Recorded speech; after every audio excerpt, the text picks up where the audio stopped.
Bismillah ar-Rahman ar-Rahim. Assalamu alaikum wa rahmatullahi wa barakatuh.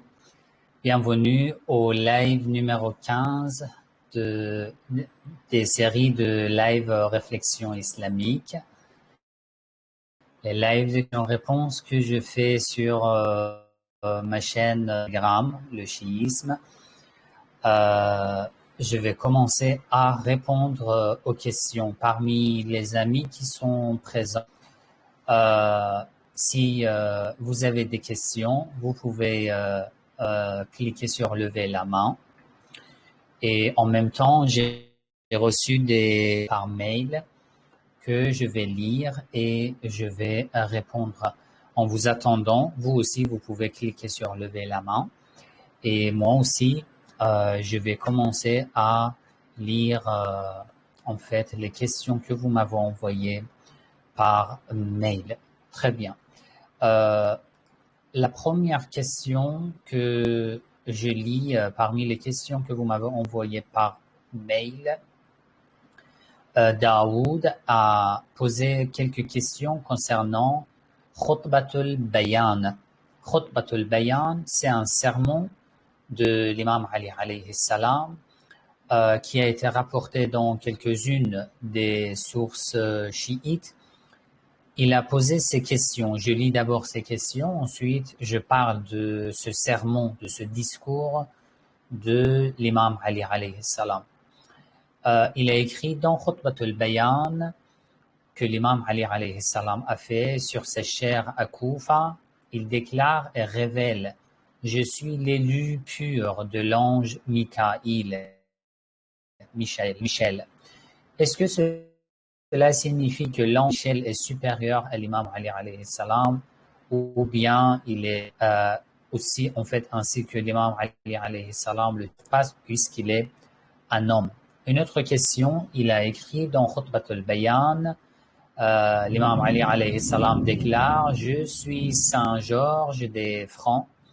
Est-ce à prendre au premier degré ou comment faut-il le comprendre? Et y a-t-il des hadiths qui expliquent le lien de l'imam Ali alayhi salam avec les Francs?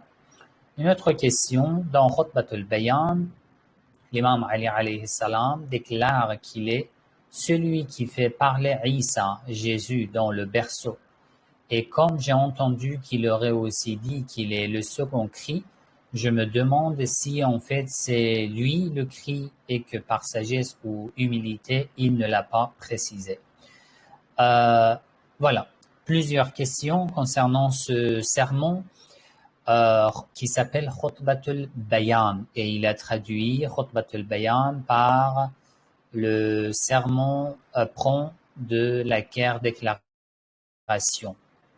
En tous les cas, en fait, il y a un sermon qui s'appelle Khutbatul Bayan. Il y a de différentes versions de ce sermon, de ce discours. L'histoire, c'est quoi exactement? L'histoire, c'est que il est rapporté, l'imam Ali alayhi salam, après avoir pris le pouvoir, après Othman, dans la mosquée de Koufa, monté le membar, la chaire, et il a fait un discours, un sermon, dans lequel il a parlé de beaucoup de mystères. Il y a même des prédicateurs qui en parlent et qui se basent sur le contenu de ce sermon, de ce cours, pour donner des avis, on peut dire, théologiques, pour donner des avis qui concernent les convictions. Avant de parler de ce sermon, il faut savoir que lorsque tu veux prendre quelque chose comme une conviction, tu dois faire attention. Soit tu le prends du Coran, soit tu le prends des hadiths. Si tu le prends des hadiths, tu dois faire attention parce que le hadith doit être confirmé par le Coran, il doit être confirmé par d'autres hadiths authentiques et il doit avoir plusieurs chaînes de transmission. Après 10 siècles, 14 siècles, Si un seul narrateur attribue une parole à un imam, tu ne peux pas te baser sur une telle parole pour construire tes convictions. C'est pas faisable.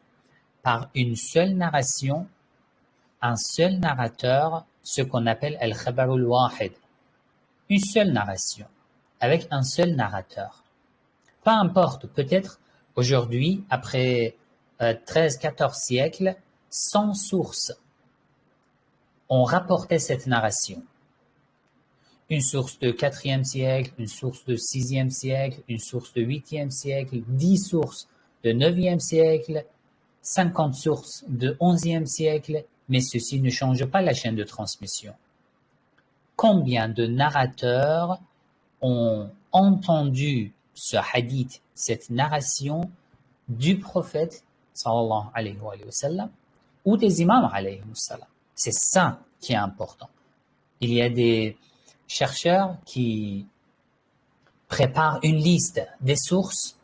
Oui, voilà, regarde Bahar al-Anwar, Wasa'il al-Shi'a, Tafsir Nur al-Thaqalain, Tafsir Burhan, etc.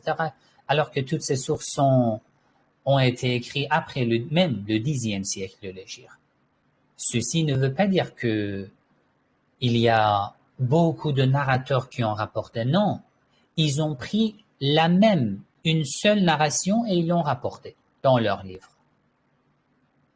Mais le narrateur qui a entendu ce hadith, cette narration de l'imam, combien de narrateurs l'ont entendu? C'est ça qui est important. Concernant Khutbat al-Bayan, aussi, il faut faire attention. Il y a 3 versions de Khutbat al-Bayan. 3 versions. La version la plus complète qui lui a été apportée par le livre Ilzam al-Nasib de 13 au 14e siècle de l'Hégire. Ça veut dire il y a une de 13-14 siècles. Normalement, même si en fait cette source nous donne une chaîne de transmission, mais il faut vérifier dans les sources plus anciennes. C'est pas faisable de prendre une source de 13e siècle, une source, on peut dire, contemporain, pour attribuer quelque chose à un imam, alors que les autres sources des autres siècles de l'islam n'ont rien dit. Ça, c'est important. Ilzam al-Nasib rapporte 3 versions de ce sermon, de ce discours de l'imam Ali alayhi salam. La première version a une chaîne de transmission, alors que la deuxième et la troisième version n'ont pas de chaîne de transmission.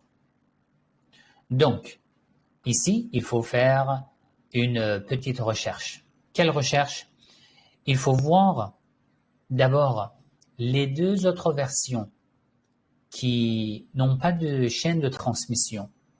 Est-ce que ces 2 versions ont été prouvées par d'autres narrations, par d'autres sources ou non? Parce qu'ils n'ont pas de chaîne de transmission. Et la première version qui a une chaîne de transmission, est-ce que les sources les plus anciennes rapportaient ou non? 1. 2. Est-ce que la chaîne de transmission, les narrateurs mentionnés dans la chaîne de transmission sont fiables, dignes de confiance ou non?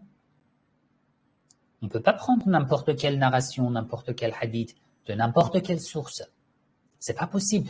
Tu es en train d'attribuer quelque chose à un imam, et si tu ne fais pas tes recherches et que tu n'es pas rassuré, tu commets un péché. Tu attribues injustement une parole à un imam. D'accord? Très bien. Alors, la première version de ce sermon, Khutbat al-Bayan, qui a une chaîne de transmission, avec cette version complète qui se trouve dans le livre Ilzam al-Nasib du XIIIe et XIVe siècle, tous ces passages ne se trouvent sur sources anciennes. Le Kafi, Man la yahdurhu al-faqih, al-tahdhib, al-istibsar, al-kaf, j'ai mentionné par exemple Mahasin, Basair al-Darajat, Nahj al-Balagha et les autres. Il y a des passages de cette version qui se trouvent dans les sources anciennes. Mais les passages qui distinguent cette version, dans lesquels il y a des choses, on peut dire étranges, ne se trouvent pas nulle part dans d'autres sources. Ça aussi, c'est un problème. Un autre problème, Ilzam al-Nasib, d'accord?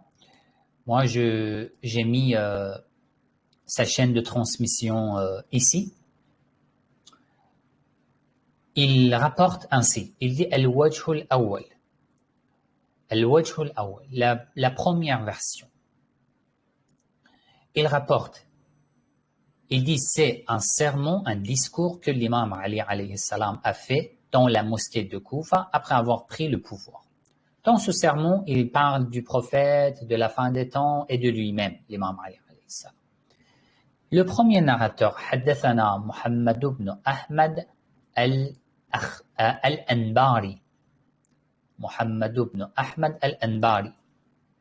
Ce narrateur est inconnu dans les sources chiites. Premier problème. 2. Lui, il rapporte de Haddathana Muhammad ibn Ahmad al-Jurjani.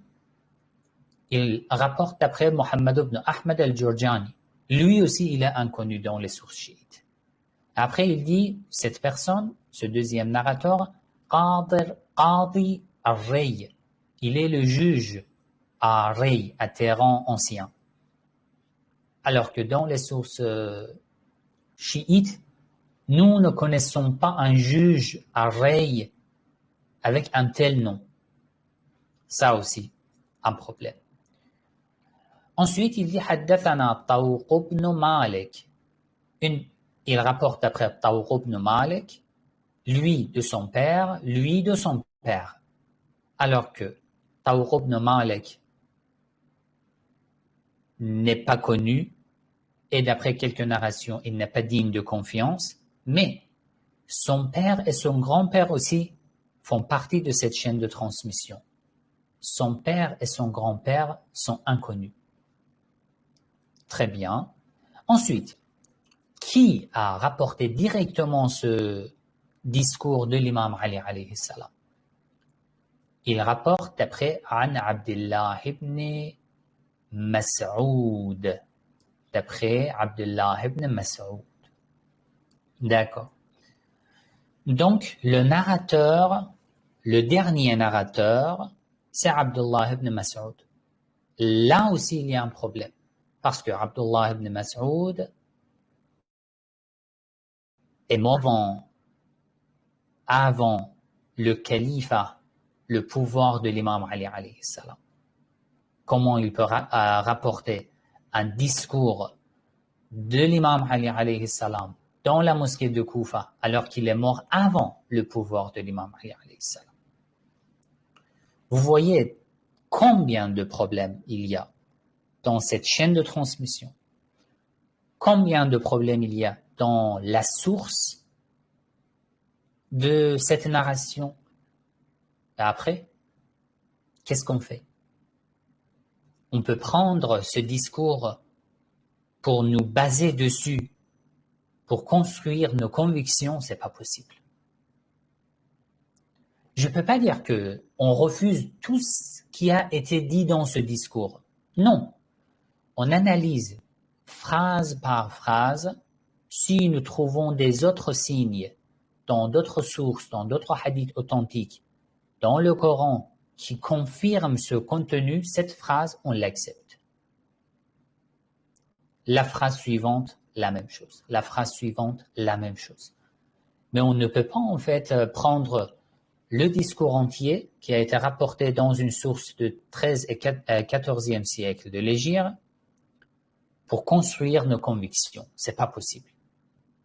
Et je vois même dans les réseaux sociaux, il y a même des prédicateurs, des clergés chiites qui interprètent ce discours, qui se basent sur ce discours, etc., alors que tu n'as pas la source, la chaîne de transmission, rien. Il faut essayer de devenir toujours chercheur. Dès que tu entends quelque chose, tu ne dois pas. Tu gardes, tu vérifies, tu réfléchis, tu fais beaucoup de recherches, tu analyses, ensuite, tu prends une décision. C'est concernant Khutbatul Bayan. Ensuite, concernant le contenu, si cela vous intéresse, je pourrais faire une vidéo pour analyser même le contenu de ce sermon, de ce discours. Dans les sources anciennes comme Manaqib ibn Shahrashub, il y a des passages similaires à quelques-uns des passages de ce discours. Pas entièrement, juste quelques passages, sous le nom de Khutbatul Iftikhar, le sermon, le discours de la fierté. Mais les phrases particulières qui se trouvent dans cette version de Khutbatul Bayan ne se trouvent pas dans les sources anciennes. Ça, c'est quelque chose qu'il faut faire attention. Voilà. Concernant la même personne a posé une autre question. Est-il possible que la parousie de l'imam Al-Mahdi Ajjalallahu Ta'ala Farajahu Sharif ait lieu progressivement depuis sa grande union, que ces 313 sont en fait chaque véritable partisan à partir de généraux. Voilà. Et que, est-ce que c'est lié à des événements actuels au Moyen-Orient, en Iran, au Liban, etc., etc. Ça aussi, j'en ai plusieurs fois parlé. Que non, ne cherchez pas à trouver des signes. Voilà ce qui s'est passé dans ce pays, c'est lié à la parousie de l'imam Al-Mahdi Ajjalallahu Ta'ala Farajahu Sharif. Lui est mort, une telle personne est morte, ceci est un signe de la parousie de l'imam Al-Mahdi Ajjalallahu Ta'ala Farajahu Sharif. J'ai plusieurs fois répété que ceci ne fait pas partie de nos affaires dans la religion. Notre responsabilité, c'est de nous préparer pour la réapparition de l'imam. Et non de chercher des signes. Tu dois être prêt à tout instant. Parce que, d'après les sources, d'après les hadiths, la réapparition de l'imam alayhi salam, ajjalallahu ta'ala farajahu sharif, se réalisera en une seule nuit. Pas besoin d'être de manière progressive, étape par étape, etc., etc. D'accord? Et on ne sait jamais si c'est proche, si c'est loin, si ça se réalise dans plusieurs siècles encore, ou demain matin, on ne sait pas. Il ne faut pas essayer de préciser du temps. Il ne faut pas essayer de lier les événements actuels à la réapparition de l'imam Ajjalallahu Ta'ala Farajahu Sharif. Ce qui est important, c'est notre préparation. Rien d'autre. Imagine que tous ces événements sont liés à la réapparition de l'imam. L'imam viendra ce soir. Es-tu prêt? Es-tu prêt? Il te demande. C'est ça qui est en fait nécessaire de savoir et de comprendre. Sinon, le reste, ça ne fait pas partie de notre responsabilité. Si c'était important, les imams alayhi salam devaient mentionner, après par exemple 14 siècles, un événement se réalisera dans un tel pays, une personne qui s'appelle exactement avec un tel prénom, avec un tel nom de famille, va mourir, etc., etc. Alors que non. D'après la hadith, les signes sûrs sont 5. J'en ai parlé dans les vidéos que j'ai publiées dans la playlist de l'imam Al-Mahdi Ajjalallahu Ta'ala Farajahu Sharif. Donc, il faut faire attention comment nous suivons notre religion. C'est très important. Très bien.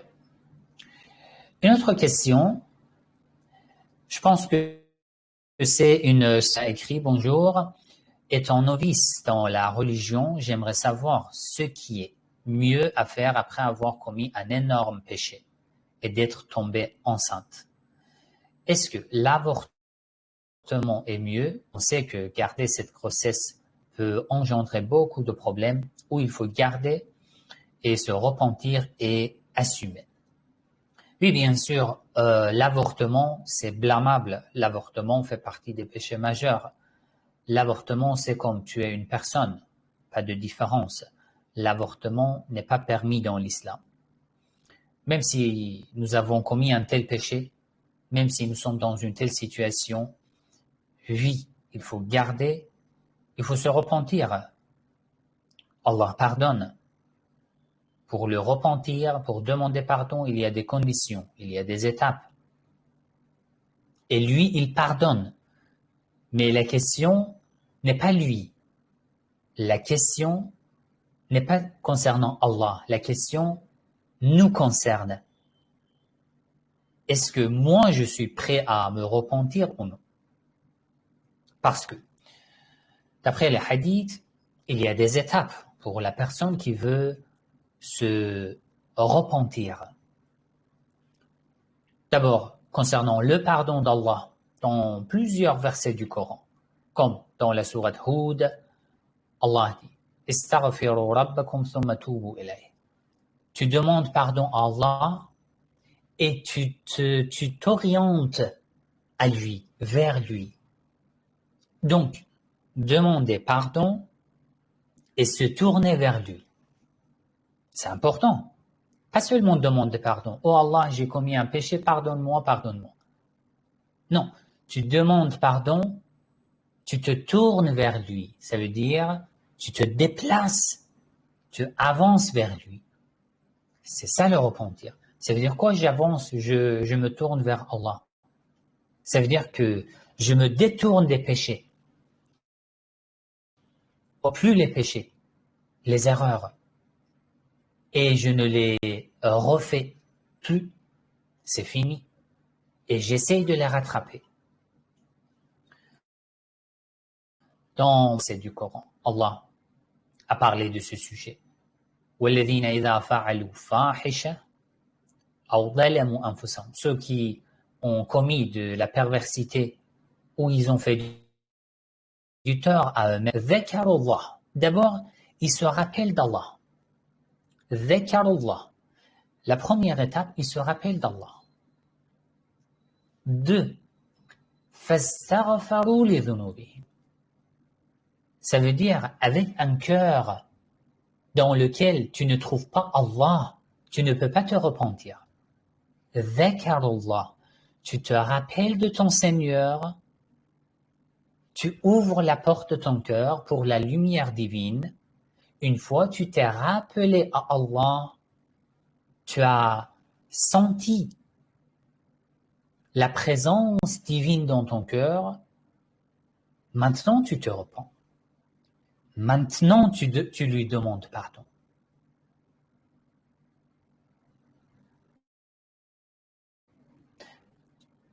À cause d'une habitude. Astaghfirullah, astaghfirullah, je demande pardon à Allah, etc., etc. Alors que ça, c'est une phrase qui a beaucoup de sens. Ça, c'est sérieux. Il faut être conscient dans quelle situation je dis une telle phrase. Je suis en train de demander à Allah alors que je ne me rappelle même pas de mon Seigneur, alors qu'Allah n'est cœur. Ça devient une plaisanterie. Dans un autre verset, Allah dit قل يا عبادي الذين أسرفوا على أنفسهم Dis, ô mes serviteurs qui ont fait du tort à eux-mêmes. mes serviteurs.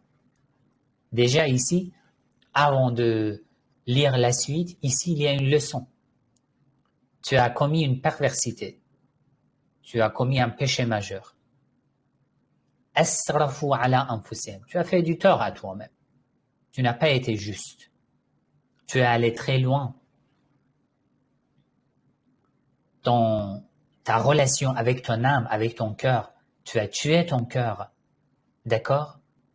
Mais quel est ton statut auprès d'Allah? Dans cet état, après avoir commis un péché. Juste maintenant, tu viens de commettre un péché. Asrafu ala anfusihim. Tu as fait du tort à toi-même. Récemment. Mais quel est ton statut auprès d'Allah? Qul ya ibadi. Ô mes serviteurs, à moi. Tu es à moi, même si tu as commis du péché. Qul ya ibadi. Tu es à moi, même si tu as commis de perversité. Je ne t'ai pas abandonné, je ne t'ai pas laissé. Tu n'es pas seul. Tu es mon serviteur, à moi, ibadi, mes serviteurs. Alors, la suite du message. Il dit قل يا عبادي الذين أسرفوا على أنفسهم لا تقنطوا من رحمة الله. Tu as commis un péché, une perversité. Avant de dire que tu dois te repentir auprès de moi, il dit quoi? Ne sois pas désespéré. D'abord, il dit tu es mon serviteur, même si tu as commis de péché. Ensuite, mon serviteur, ne sois pas désespéré. La taqnatu min rahmatillah, de la miséricorde d'Allah. Parce que c'est pas le péché qui interrompt ta relation avec Allah. Parce que une fois tu as commis le péché, Allah s'adresse à toi, il dit Ya ibadi, ô mes serviteurs qui avaient commis des péchés. Donc, le péché n'a pas interrompu le lien entre toi et Allah. C'est quoi qui interrompt ce lien? C'est être désespéré de la miséricorde d'Allah. Ça veut dire, autrement dit, une fois tu as commis un péché, tu es toujours un serviteur d'Allah. Tu as quelqu'un au-dessus de toi qui est ton possesseur. Il ne t'a pas abandonné, même si toi, tu lui as désobéi. Mais une fois tu es désespéré de sa miséricorde, tu as rompu le lien entre toi et lui. Ça veut dire que cet état, être désespéré de la miséricorde d'Allah, est pire que le péché que tu as commis. Peu importe ce que tu as fait. C'est important. La taqnatu min rahmatillah. Inna Allah yaghfiru dhunuba jami'a. Allah pardonne les péchés, tous les péchés, jami'a, tous les péchés. Innahu huwal ghafurur rahim. Pourquoi? Parce qu'il est Ghafour. Il est quelqu'un qui pardonne. Pourquoi? Parce qu'il est Rahim. Il est le tout miséricordieux. Ensuite, il y a énormément de versets. وَإِذَا سَأَلَكَ عِبَادِي عَنِّي فَإِنِّي قَرِيبٌ. Si mon serviteur m'appelle, je suis proche. Je lui réponds dès qu'il m'appelle. أُجِيبُ دَعْوَةَ الدَّاعِ إِذَا دَعَانِ فَلْيَسْتَجِيبُوا لِي وَلْيُؤْمِنُوا بِي, etc. وَتُوبُوا إِلَى اللَّهِ جَمِيعًا. Repentez-vous auprès d'Allah, toutes et tous. هو الذي يقبل التوبة عن عباده. C'est lui qui accepte repentir de la part de ses serviteurs. C'est Allah.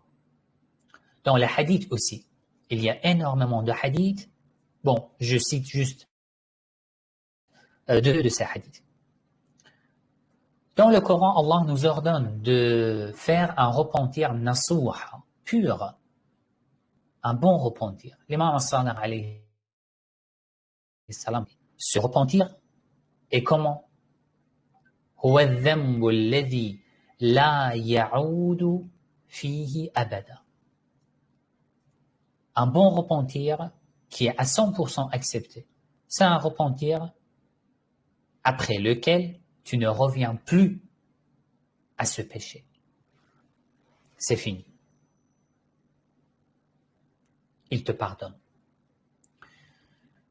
Et le hadith que j'ai plusieurs fois raconté dans mes vidéos, l'imam Ali alayhi salam, une personne devant lui a dit, je me repens auprès d'Allah, astaghfirullah. L'imam alayhi salam lui a dit, sais-tu, c'est quoi le repentir?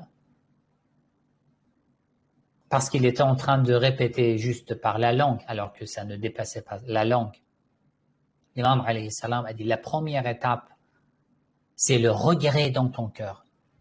Tu t'es regretté ou non d'avoir commis ce péché? Un. Deuxième étape, tu avoues devant Allah que tu as commis un péché et que tu es conscient du tort que tu as fait à toi-même. 3. Tu décides de ne plus commettre ce péché. Un engagement entre Allah et toi. Tu donnes une promesse à Allah. Et 4, tu décides de rattraper le passé. Dans ce cas, non seulement il pardonne, mais il transforme ton passé en bonnes œuvres, en acte d'adoration, c'est fini. Donc, en réponse à cette question concernant le repentir et si on a fait un péché majeur, par exemple, bien sûr, la porte de la maison de Dieu est toujours ouverte, la porte du repentir est toujours ouverte, et c'est à nous de nous préparer pour aller taper une telle porte, une réponse. C'est à nous. Voilà, c'était une question intéressante. Alors, Alex, tu peux activer ton microphone, je t'écoute.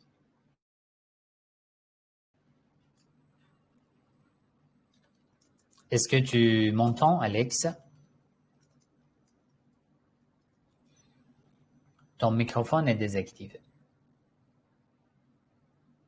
Alors, en attendant, Alex, Sayed Abdelkarim, je t'écoute. Salam alaikum, cher. J'espère que vous allez bien. Alaykoum salam, wa rahmatullah. J'avais une question. Alhamdoulilah. J'avais une question, en fait, c'est concernant la modification du corps. Donc, j'ai fait mes recherches, j'ai regardé vos vidéos et j'ai appris que dans le chiisme accepte la modification du corps sous certaines conditions, bien sûr. Par exemple, les tatouages. Et les sunnites nous blâment concernant, par exemple, les tatouages, etc. Ils disent que notre corps ne nous appartient pas et que Dieu nous a prêté ce corps et il faut le rendre intact le jour du jugement dernier, par exemple. Et à ce sujet-là, Oui. comment répondre à cette critique? Voilà. D'accord, très bien. Oui, c'est une question qui se pose beaucoup, normalement.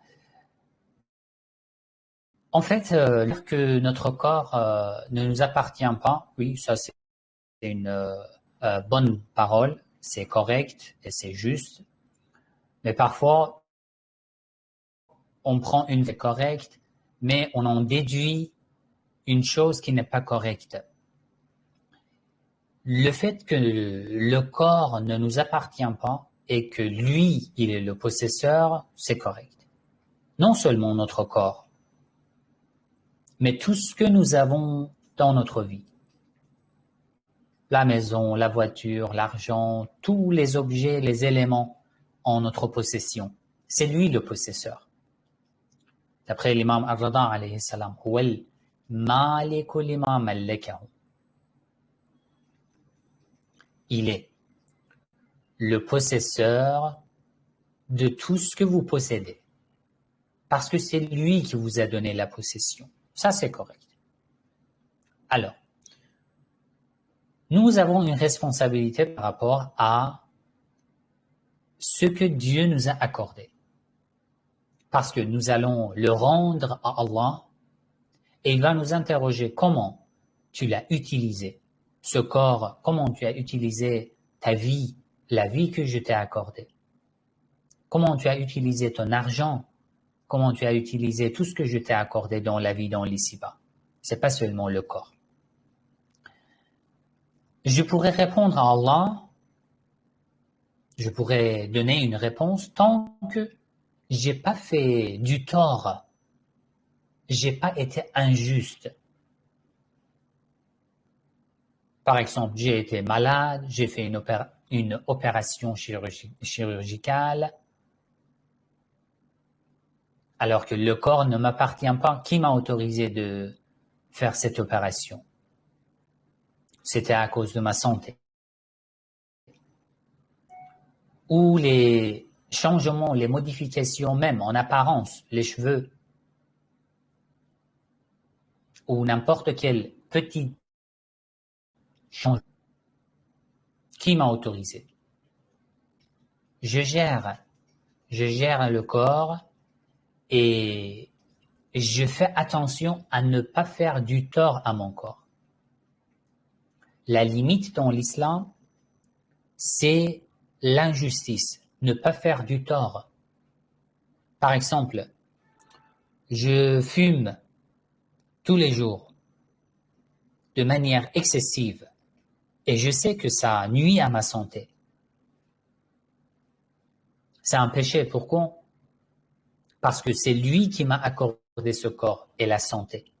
Et je suis en train de faire du tort à moi-même. C'est un péché. Ou je fais une opération qui n'était pas nécessaire et je sais qu'il y aura beaucoup d'effets négatifs suite à cette opération. Mais je le fais juste pour avoir, par exemple, une beauté, etc., etc. Si je suis sûr des effets négatifs, ça devient un péché. Mais les changements, les modifications qui ne sont pas considérées comme injustice, comme faire nuire à sa santé, à son corps, on n'a pas d'interdiction dans l'islam. Ça reste tant que, jusqu'à ce que tu trouves une preuve qui l'interdit. Par exemple, le maquillage. Dans le maquillage, ce n'est pas une opération, un petit changement en tous les cas, pour les femmes. Le est interdit? Non, ce n'est pas interdit. Et pourquoi il y a des hadiths qui disent que c'est un péché interdit? Parce que il faut lire correctement les circonstances, les conditions. Une fois tu fais le maquillage d'une manière pour tromper les gens, ou tu vas te marier pour donner une vision, une apparence différente à ce que tu as en vérité, sans maquillage. Alors, par exemple. Ceci aussi se faisait en fait à cette époque-là. C'est pour ça qu'il y avait des hadiths. Les gens qui faisaient ce genre de choses pour tromper les autres, ça devient interdit, ça devient un péché. Mais si tu le fais dans ta relation en couple, dans ta vie privée, tu ne nuis, tu ne trompes personne, tu ne fais du tort à personne, ni à toi, ni aux autres. Ceci n'est pas un péché. C'est de faire du tort, c'est de nuire. Sinon, le maquillage aussi devient interdit. Il dépend comment et quand et pour quelle raison tu le fais. Les autres changements aussi sont pareils. Si c'est nuisible à la santé, ça c'est une responsabilité. Si, comme ça, tu as fait du tort, tu as nui à ta santé, devient un péché. Sinon, ce n'est pas de péché. Il y a beaucoup d'exemples. Le fait de dire que ceci ne nous appartient pas faire n'importe quel changement, ce deuxième passage a besoin de beaucoup de preuves. Le corps ne nous appartient pas, c'est correct. Donc, j'en déduis qu'il ne faut pas faire de changement. Alors, quelles sont les limites de ce changement? Et qui détermine ces limites? Alors, je dis que oui, le corps ne nous appartient pas. Donc, il ne faut pas faire de changement. Alors, je dis, même les cheveux, ils disent que non, les cheveux, ça c'est clair, ce n'est pas un changement. Je dis même les barbes, par exemple. Non, ça aussi c'est normal. Même les ongles, les opérations, qui détermine ces limites? Vous voyez, ils sont en train de déduire d'une phrase, le corps ne nous appartient pas. De déduire une chose. Donc, pas de changement. Première question. La preuve. Quelle est la preuve? Deuxième question. Qui détermine les limites de cette interdiction? Vous voyez, nous suivons les sources. Si quelque chose est interdit et que nous avons une preuve dans les sources, on le suit. Sinon, ça reste autorisé. Voilà. J'espère que c'est clair. Merci beaucoup. Alhamdoulilah, très très clair. Merci. Je vous en prie. Une autre question, la dernière question. Si parmi les présents, il n'y a pas d'autres questions. Alors, je voudrais savoir sur une mère déjà mariée, mais l'enfant est remis pour le prendre en charge. Après l'âge adulte, l'homme a compris qu'il était né hors mariage. Maintenant, il n'hérite pas de son dit père. Comment doit-il se comporter envers eux, envers ses parents? Le respect, la relation familiale, le respect à l'égard des parents et le respect des parents à l'égard de leurs enfants, c'est réciproque. Ceci ne se limite pas dans une relation, on peut dire, des parents-enfants dans le cadre de mariage. Même s'il est né hors mariage, il a ses propres droits. Les parents n'ont pas le droit de manquer le respect, n'ont pas le droit de le priver de ses droits, n'ont pas le droit de se comporter d'une mauvaise manière avec cet enfant né hors mariage. L'enfant est innocent. Et l'enfant aussi, lorsqu'il a compris, rien n'a changé. L'enfant aussi n'a pas le droit de dépasser les limites dans son comportement. Ils sont toujours ses parents. Et ils méritent toujours un respect. D'accord? Le fait qu'il n'y a pas d'héritage ne veut pas dire qu'il n'y a pas de respect. Ne veut pas dire qu'ils ne sont plus ses parents. Il faut faire attention. Dans ce genre de situation, bien sûr, une attention, on peut dire, supplémentaire de la part des parents, même si leur enfant est né hors mariage. Et aussi une attention, un respect de la part de l'enfant à l'égard de ses parents. Lorsqu'il a compris qu'il est né hors mariage. Les bases dans les nobles caractères restent toujours et persistent toujours et ne changent pas. Les règles sont les mêmes règles et ça ne change pas. Voilà, c'était une question. Ensuite, une autre question. Je me permets de vous envoyer ma question pour votre prochain live. Quelle est la particularité de Ziyarat al-Warith? par rapport aux autres ziyarat a-t-elle une plus grande importance et si oui, est-ce dû à son contenu ou autre chose? Concernant ziyarat al-warith, vous pouvez lire cette ziyarat dans le livre Mafatih al-Janan, les clés du paradis.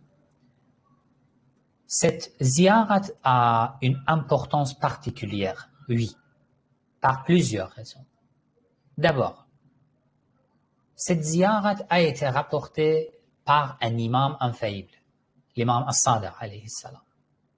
L'imam as-Sadiq alayhi salam a enseigné cette ziyarat à Safwan ibn Mihran, son élève, lui disant que lorsque tu visites l'imam al-Hussein alayhi salam,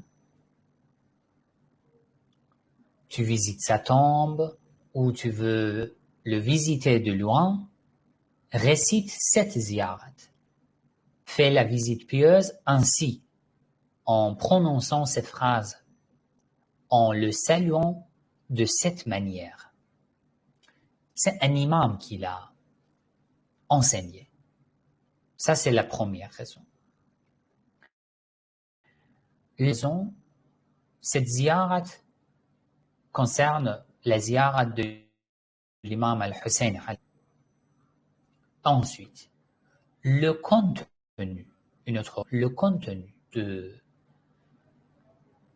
cette ziyarat a un contenu très riche, très lumineux. Nous pouvons parler en fait de l'interprétation de cette ziyarat parce que même les savants ont pas mal de livres d'interprétation de la ziyarat al-warith. Comment commence cette ziyarat? Avant, il y a des conseils. Ensuite, Assalamu alayka ya waritha Adama safwatillah. Et récitez cette ziyarat au début de mes derniers lives, si vous vous rappelez.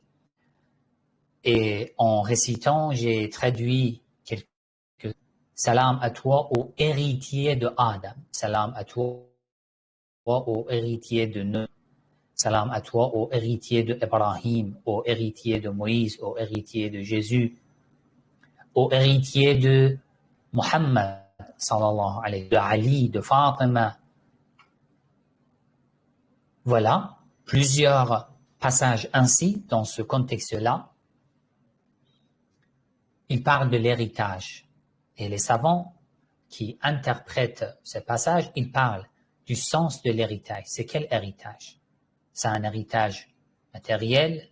Bien sûr que non. C'est un héritage spirituel. Et c'est quel héritage? Dans quel sens?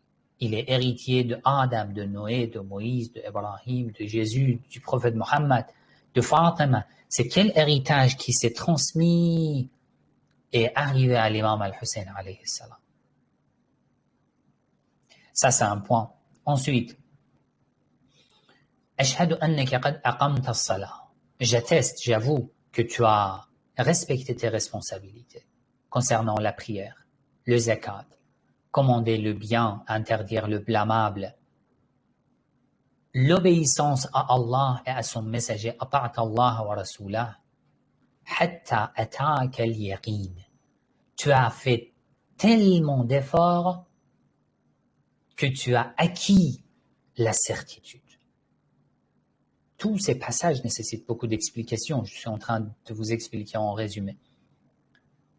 Ata'aka al-yaqin, la certitude, le statut de la certitude dans le Coran est bien mentionné, est bien expliqué.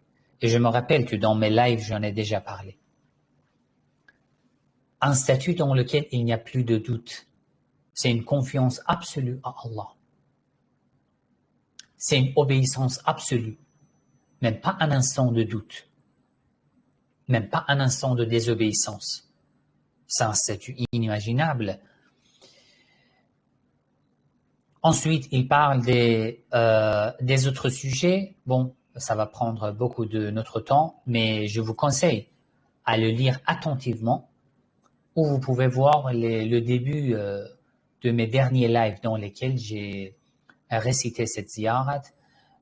vous pouvez lire attentivement et réfléchir dessus, sur chaque passage de cette ziyarat qui est très bénéfique. Très bien. Parmi les présents, s'il y a des questions, on peut avoir une dernière question et ensuite on va terminer notre live. J'ai vu, il y avait 2 personnes qui avaient levé la main. Si vous êtes toujours là, cliquez sur lever la main pour poser votre question. Sinon, voilà. Anne-Lie Le Concours, je vous écoute. Activez votre microphone. Juste activez votre microphone, s'il vous plaît. Cliquez encore sur... Voilà, c'est bien. Salam alaikum, Sayed. Alaykoum assalam wa rahmatullah. J'ai une petite question sur savoir à quel moment un acte peut être considéré comme étant un péché. Ou, je donne un exemple, on peut gifler quelqu'un, c'est un acte pas positif, mais je ne pense pas que cela est un péché. Et à quel moment on peut considérer un acte comme étant un péché, un acte négatif? Alors, vous pouvez donner encore quelques exemples? Vous êtes là? Si je pourrais donner d'autres exemples, je pourrais dire par exemple, on peut, par exemple, se battre. Par exemple, je dis quelque chose. Par exemple, je dis quelque chose. Vous m'entendez? Pour vous aider. Par exemple, je dis quelque chose. Je ne pense pas que ça peut faire mal à, par exemple, mon ami, mon épouse, mon enfant. Alors qu'en réalité, ma parole a fait mal, a, par exemple, brisé son cœur. C'est ça? Oui. Exact? Oui. D'accord, je vous explique. Très bien. Alors, parfois, nous faisons des choses, nous ne sommes pas conscients que c'est un péché, que c'est du tort que je fais aux autres. Mais en réalité, ça fait mal aux autres. Ça brise le cœur, ça blesse les gens, ça rend les gens déçus, désespérés, etc., par notre comportement. Est-ce que c'est un péché ou non, sachant que je ne sais pas? Ça dépend, tout dépend de notre situation. Parfois, je ne fais pas attention, jamais à ce que je fais. Par exemple, dans une relation familiale, j'ai des responsabilités. Je dis tout et les autres n'ont pas le droit de parler. Donc, je dis tout et mes paroles blessent les autres et ils n'osent pas me dire que c'est blessant. Bien sûr que c'est un péché, parce que je ne leur permets pas de me parler, de me critiquer. Parfois non, il y a un dialogue. Je ne savais pas. J'ai dit quelque chose et que c'était blessant. J'ai fait mal à mon enfant, à mon épouse, à mon mari. Ma relation, si ma relation est tellement et d'une manière que la personne ose me dire que ma parole était offensante, était blessante, et que j'essaye de rattraper. Maintenant, j'ai été conscient. Le fait de ne pas être conscient aussi peut être un péché. Parce que pourquoi je ne suis pas conscient? Parce que je ne fais pas attention à ce que je dis. Parce que je ne fais pas attention à ce que je fais. Si je suis insouciant à ce que je dis et ce que je fais, bien sûr, c'est un péché, même si je ne suis pas conscient. Et si je ne suis pas conscient parce que les autres me parlaient, dans ce cas aussi, c'est un péché. Mais si la personne me dit, ça y est, ce que tu as dit m'a blessé, dans ce cas, j'ai compris. Qu'est-ce que je dois faire? Je dois essayer de rattraper et de demander pardon. Peu importe, c'est qui la personne. C'est un petit enfant et que je suis une personne vieux, âgée,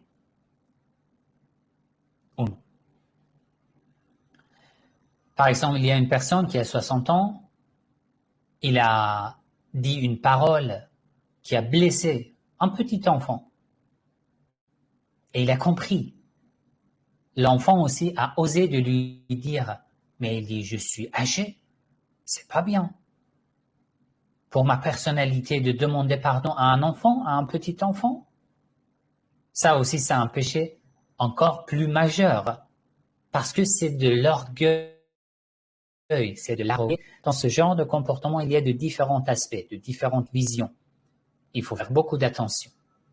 En tous les cas, pour éviter ce genre de situation, il faut faire attention, il faut se comporter d'une manière que les gens osent nous critiquer, nous parler. Nous critiquer pas dans le sens de nous humilier, mais au moins, il arrive à nous dire que ce que j'ai dit était blessant. Dans ce cas, je pourrais essayer de rattraper, de m'améliorer, de me perfectionner, de demander pardon. Mais si les gens ont peur de mon comportement, de ma réaction, de ma langue, ils n'osent jamais me parler. Ils vont pas me parler de mes défauts. Et moi aussi, je ne suis pas quelqu'un qui m'interroge. Je reste toujours inconscient et je reste toujours dans le péché. Al-Muslim, un musulman, un vrai musulman, man salima an-nasu min yadihi wa lisanihi, est celui dont les gens sont en sécurité de sa main, ça veut dire de son comportement et de sa langue. Si les gens n'osent même pas me parler ou me critiquer ou me dire que ce que j'ai fait n'était pas bon, dans ce cas, je ne suis pas dans un niveau acceptable dans l'islam, dans la foi. Vous voyez? Donc, cela dépend de chaque situation, de chaque relation, mais pour éviter, il faut être un peu ouvert, il ne faut pas être dur pour que les gens puissent nous dialoguer, nous communiquer. Comme ça, on apprend. Le mal que nous faisons aux autres, on apprend que c'est un mal. Nous essayons de rattraper, nous essayons de nous améliorer, d'éviter ce genre d'erreur. Comme ça, on pourra gagner. Sinon, dans notre parcours religieux, nous ne serons qu'en perte, vous voyez, dans notre relation. J'espère que c'était clair, mon frère. Très bien. Je vous remercie Oui, merci. pour... C'était bien clair, Sayed. Je vous en Merci prie. beaucoup. Je vous en prie. Je vous remercie à ce live et pour la semaine prochaine, je vais vous annoncer. Il y a des frères et des sœurs qui me posent cette question, comment nous devons savoir que vous faites un live? En fait, cette série de live, de questions-réponses, je l'ai fait sur Telegram Messenger. Il vous suffit d'ouvrir Telegram Messenger. Si vous n'avez pas Telegram, c'est comme WhatsApp. Mais on peut dire plus professionnel. Vous cherchez le chiisme, vous allez trouver ma chaîne. Sinon, vous pouvez chercher @le chiisme. D'accord? Vous allez trouver ma chaîne. Vous vous abonnez. Dès que j'organise, je planifie un live, vous recevez une notification et vous voyez même en fait l'heure et la planification de live au-dessus de la page de ma chaîne, de mon canal sur Telegram. Et ensuite, une fois je commence le live, il vous suffit de cliquer dessus et entrer dans le live. Voilà, vous n'êtes pas obligé d'activer votre microphone, d'activer votre caméra.